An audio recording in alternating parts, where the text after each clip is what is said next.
Shocking, ridiculous, suspicious, and I'm very suspicious of Ilana at this point. I think it's Jeremy. I think Ilana might be lying. Jonathan liar. I think it was Farnaz because I think the story is utterly unbelievable.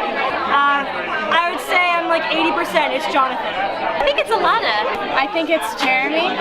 Okay, I think it's Ilana. She thinks it's Ilana, and I'm not totally opposed to that. His story is way too vague.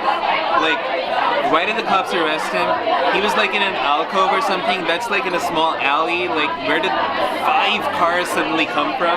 His friend's name is George Johann, and I was taught to never trust someone who has 2 first names. She was super vague without any details about the messages, and if somebody is as crazy as she claims Rob to have been, you will remember at least minutia.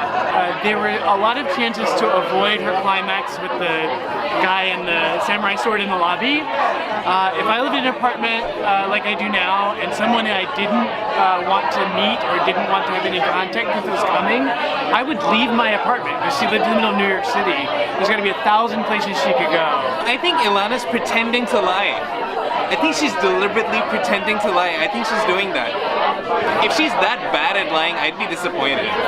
Compared to the other people, there was less sincerity and just a little bit more, like, fewer details. Fewer details where it mattered. Yes. They were like weird details and a lot of information that we didn't really need. But I also felt like that about Jonathan, which is why I'm doubting him, because he had like this beautiful description of the scenery, but like, how did you get down to that snowmobile, sir? Yeah, there's like too many details to the story. I felt that was kind of suspicious. He mentioned Toronto, and then he's from Montreal, and he said he was a friend for a long time, and his friend was in Vancouver, and I understand how that happens, but as someone from Canada, Vancouver's very far, and if he knew someone his whole life, like, I wouldn't identify as being from one city if I hadn't grown up in that city. Yeah, the part where he like goes off the cliff is a little bit like confusing. Yeah, and then he just like continued, which, I don't know, there was no descriptions. I think it was Jonathan because you can't really fall off a 300-meter cliff without dying because that is totally ridiculous.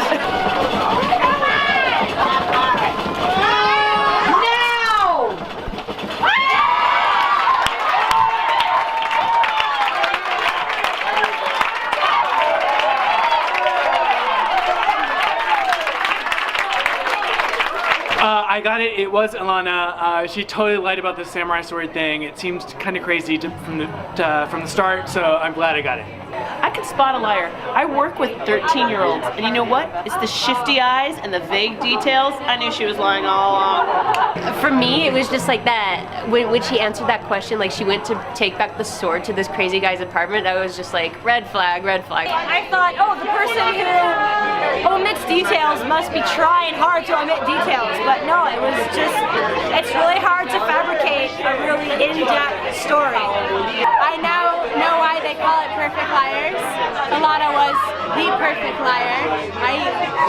She was the one who I expected the least because I could totally see her story happening.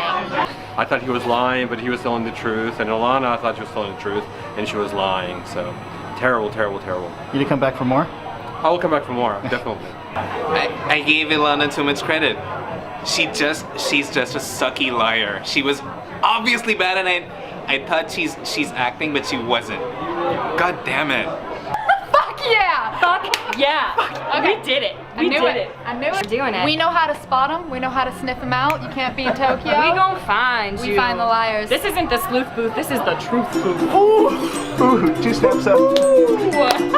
shocking, ridiculous, suspicious, and fun. Welcome to the Perfect Liars Club. You'll hear 4 stories